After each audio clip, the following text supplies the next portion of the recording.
Hey everyone, welcome back to my channel art by Gafoor. ఇది shirt పైన paint చేశానండి. జెంట్స్కి నార్మల్గా ఫ్లవర్స్ అలాంటివి అంటే పెద్ద ఇంట్రెస్ట్ ఉండవు కదా, డిఫరెంట్గా ఉంటుందని నేను ఇలా డ్రా చేసుకున్నాను. చూడండి, మీకు షర్ట్ మీద కనిపించదని పేపర్ మీద చూపిస్తాను. ఇది ఒక సైడ్ హాఫ్ పార్ట్కి వేసాను, ఇంకో సైడ్ హాఫ్ పార్ట్కి ఇది వేసుకున్నాను. చూడండి, మీకు ఎంత లెంత్ ఎంత లాంగ్ కావాలి అనుకుంటారో అలా వేసుకోండి. నేను ఇలా మొత్తం లైన్స్ అన్నీ కౌంట్ చేసుకుని వేసుకున్నాను ఎన్ని సరిపోతాయి అని. తర్వాత గోల్డ్ కలర్ తీసుకున్నాను, ఫ్లాట్ బ్రష్ తీసుకున్నాను. దీనికి ఫ్లాట్ బ్రష్ అయితేనే బాగా వస్తుందండి. మనకి అది నిలబెట్టి వేస్తే ఆ లైన్స్ అనేవి పర్టికులర్గా బాగా వస్తాయి. రౌండ్ బ్రష్ తీసుకుంటే మీకు కొంచెం ఇబ్బంది అవుతుంది వేసుకోవడానికి. మీకు ఏది కంఫర్ట్గా ఉంటే అది తీసుకుని వేసుకోండి. సో నేను ఫ్లాట్ బ్రష్ తీసుకున్నాను. 2 or 4 మీ ఇష్టం అండి, ఏ నెంబర్ బ్రష్ అయినా పర్లేదు. ఫ్లాట్ తీసుకుంటే ఇది ఈజీ అవుతుంది. నెక్స్ట్ నేను గోల్డ్ కలర్ తీసుకున్నాను. ఇవన్నీ నేను మెటాలిక్కి యూజ్ చేశానండి, షైనింగ్ వస్తుంది బాగా అని చెప్పి. మీరు కావాలంటే నార్మల్ పెయింట్ కూడా యూజ్ చేయొచ్చు. అన్నీ అక్రిలిక్ కలర్స్ అండి. నేను ఇలా వేసుకుంటున్నా. ఈ ఎడ్జెస్ దగ్గర మనకి ఫ్లాట్ బ్రష్ అయితే బాగా వస్తుంది, ఆ కట్ అనేది బాగా వస్తుంది. అలా కట్ చేసి కట్టమని. సో ఇలా నేను మొత్తం గోల్డ్, పింక్ అండ్ గ్రీన్ అనుకున్నానండి కలర్స్. దాని ప్రకారం లైన్గా కాకుండా గోల్డ్ ఎంత కావాలి, పింక్ ఎంత కావాలి, లైన్స్ ముందు అనుకుని వాటికి నేను అలాగా పెయింట్ చేసుకుంటున్నాను. సో ఈ లైన్స్ అన్నిటికీ గోల్డ్ వేస్తున్నాను. ఇక్కడ మధ్యలో మిడిల్లో పింక్ అండ్ గ్రీన్ వచ్చేలా కూడా చూసుకున్నాను. ఫస్ట్ అలా చూసుకొని దాని ప్రకారం నేను వేసుకుంటున్నాను. ఇది మీరు గిఫ్ట్ పర్పస్గా ఇవ్వచ్చు మీ హస్బెండ్కి, యాజ్ అ బాయ్ ఫ్రెండ్, ఎవరికైనా మీ ఇష్టం. వాళ్ళకి ఇలా మనం చేత్తో పెయింట్ వేసి ఇచ్చింది ఏంటంటే కొంచెం థ్రిల్లింగ్గా ఉంటుంది. సో మీ ఇష్టాన్ని బట్టి మీరు వేసుకోండి. జెంట్స్కి వాళ్ళకి నచ్చితే కనుక మీరు ఫ్లవర్, బర్డ్స్ అలాంటివి కూడా వేయచ్చు. ఫర్దర్ వీడియోలో నేను అవి కూడా చూపిస్తాను, ఇంట్రెస్ట్ ఉంటే ఫాలో చేయండి. సో ఇదైతే ఇలా వేసాను. ఇదైతే మ్యాక్సిమం అందరికీ నచ్చొచ్చు.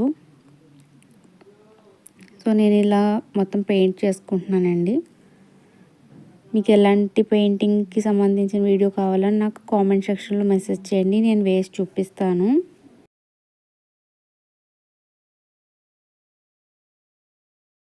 ఇలా మనం పెయింట్ అనేది చేసుకుని ఇది వాష్ చేసిన పోదండి. దీన్ని మనం మొత్తం పెయింట్ అంతా అయిపోయిన తర్వాత నెక్స్ట్ 3 days తర్వాత మనం దాన్ని వాష్ చేసుకోవచ్చు. ఒక 3 days వాష్ చేయకండి.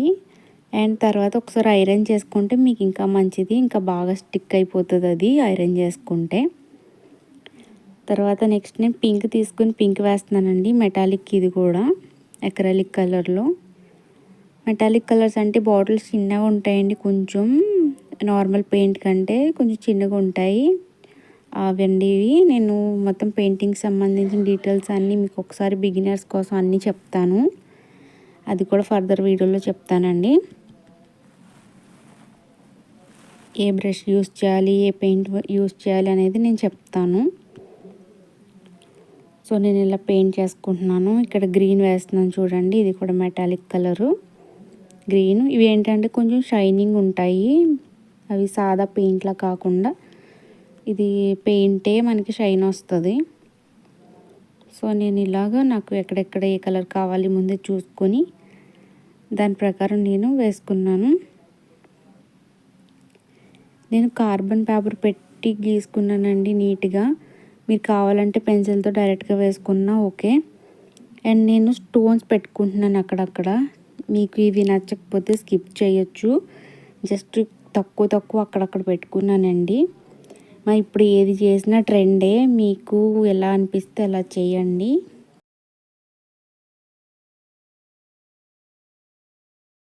సో ఇలా నేను అన్నీ పెట్టుకుంటున్నాను. నేను ఇక్కడ gold and white colour use చేశానండి, 2 mm సైజు. ఇలా 2 పెట్టుకుంటున్నాను అక్కడక్కడ. ఇలా మొత్తం నేను అదర్ సైడ్ కూడా పెయింట్ చేసేసుకుంటాను సేమ్ ఇలాగే. కలర్ అనేది పక్కన రాకుండా ముందు గోల్డ్ వచ్చి, పింక్ వచ్చి, గ్రీన్ వచ్చి, అలా మధ్యలో వచ్చేలాగా నేను కలర్ అనేది పెట్టుకున్నాను. అక్కడక్కడ స్టోన్స్ అనేవి పెట్టుకొని ఇలా స్టిక్ చేసుకుంటున్నాను, గమ్ పెట్టుకున్నాను. మీరు అవుట్లైన్గా 3D అవుట్లైనర్ కూడా యూస్ చేయొచ్చు. టడా, నేను అదర్ సైడ్ కూడా పెయింట్ చేసేసుకున్నానండి. అవుట్పుట్ అయితే ఇలా వచ్చింది. మీకు కనుక నచ్చినట్టయితే లైక్ చేయండి, షేర్ చేయండి, సబ్స్క్రైబ్ చేసుకోండి. మీకు ఎలా అనిపించిందో నాకు కామెంట్ సెక్షన్లో చెప్పండి. Have a good day, bye.